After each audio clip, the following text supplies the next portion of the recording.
Assalamualaikum warahmatullahi wabarakatuh. Perkenalkan, nama saya Niken Adalia Puspitasari dari kelas 12 Bahasa.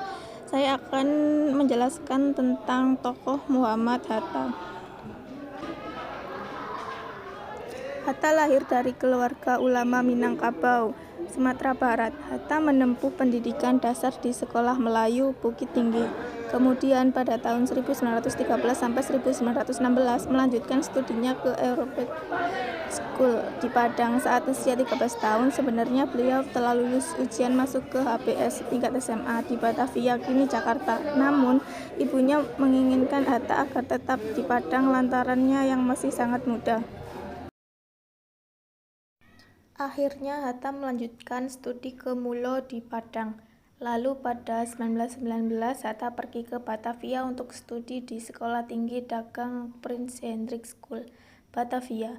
Di sini Hatta mulai aktif menulis. Karangannya dimuat dalam majalah Jong Sumatera. Setelah menyelesaikan studinya dengan hasil sangat memuaskan, pada 1921 Hatta pergi ke Notre Dame, Belanda untuk belajar ilmu perdagangan atau bisnis di Netherlands Handelschool School, bahasa Inggris Rotterdam School of Commerce, kini menjadi Erasmus Universitas. Di Belanda, Hatta tinggal selama 11 tahun. Pada 27 November 1956, Bung Hatta memperoleh gelar kehormatan akademis yaitu Doktor Honoris Causa dalam ilmu hukum dari Universitas Gadjah Mada di Yogyakarta. Pidato mengukuhnya berjudul Lampau dan Datang. Saat berusia 15 tahun, Hatta merintis karir sebagai aktivis organisasi sebagai bendahara Jong Sumatran Himpun Jabang Padang, Sumatera. Saat di Batavia, Hatta juga aktif di Jong Sumatran Bon Pusat. Juga sebagai bendahara. Kesadaran politik Hatta makin berkembang karena kebiasaannya menghadiri ceramah-ceramah atau pertemuan-pertemuan politik. Salah seorang tokoh politik yang menjadi idola Hatta ketika itu ialah Abdul Muiz.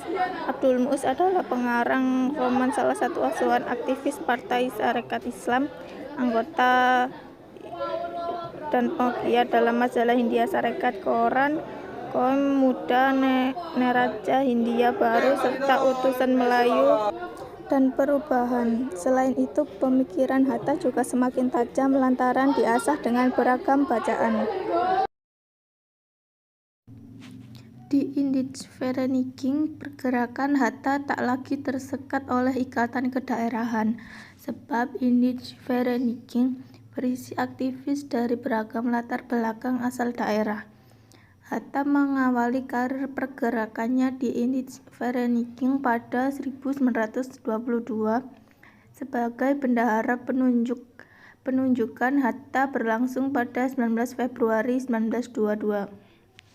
Ketika terjadi pergantian pengurus Indischvereniging, ketua lama Dr. Sutomo diganti oleh Herman Kartawisastra. Ketika itulah mereka memutuskan untuk mengganti nama Indischvereniging menjadi Indonesischvereniging, lalu menjadi Nederland Indi, hingga menjadi Indonesia. Pada 1927, Hatta bergabung dengan Liga Menentang Imperialisme dan Kolonialisme di Belanda, dan disinilah ia bersahabat dengan nasionalis India Jawaharlal Nehru. Aktivitas Muhammad Hatta dalam organisasi ini menyebabkan Hatta ditangkap pemerintah Belanda. Hatta akhirnya dibebaskan setelah melakukan pidato pembelaannya yang terkenal, Indonesia Free. Pada 1932, Muhammad Hatta kembali ke Indonesia dan bergabung dengan organisasi Klub Pendidikan Nasional Indonesia yang bertujuan mengangkat kesadaran politik rakyat Indonesia melalui proses pelatihan-pelatihan. Belanda kembali menangkap Muhammad Hatta bersama Sultan Syahrir, ketua Klub Pendidikan Nasional Indonesia, pada bulan Februari 1934. Hatta diasingkan ke Digul dan kemudian ke Banda selama 6 tahun. Pada tahun 1945, Hatta secara aklamasi diangkat sebagai Wakil Presiden pertama RI bersama Bung Karno yang menjadi Presiden RI. Namun pada 1956, Hatta mundur dari jabatan wakil presiden karena berselisih dengan Presiden Soekarno.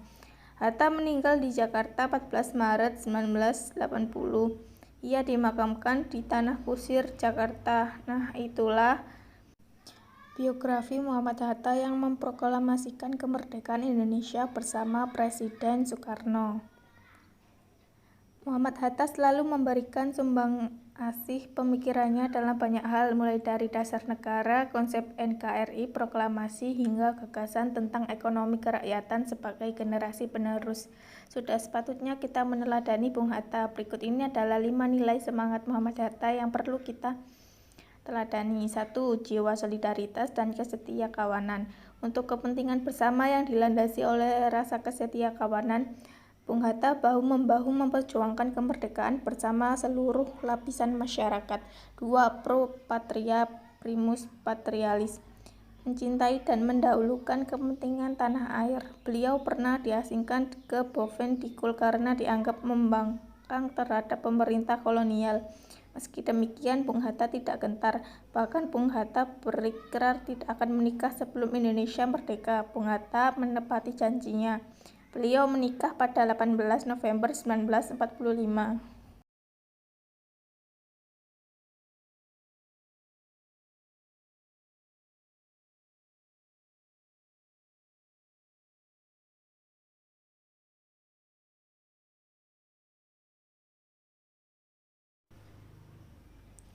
Tiga, jiwa toleransi atau tenggang rasa. Sikap tenggang rasa antar umat beragama, suku, golongan, dan bangsa ini tercermin dari sikap Bung Hatta yang menghargai kultur orang lain meskipun ia tidak ikut ambil bagian dalam kultur tersebut. 4. Jiwa tanpa pamrih dan bertanggung jawab. Hatta berjuang semata-mata agar negeri tercintanya lepas dari cengkraman penjajah.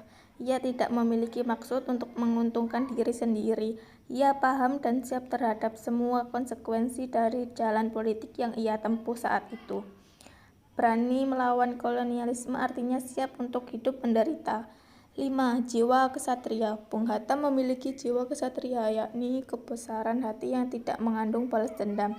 Seseorang yang berjiwa kesatria berani membela kebenaran dan melawan kejahatan. Pada saat yang sama, ia juga berbesar hati dan mengakui kelemahan.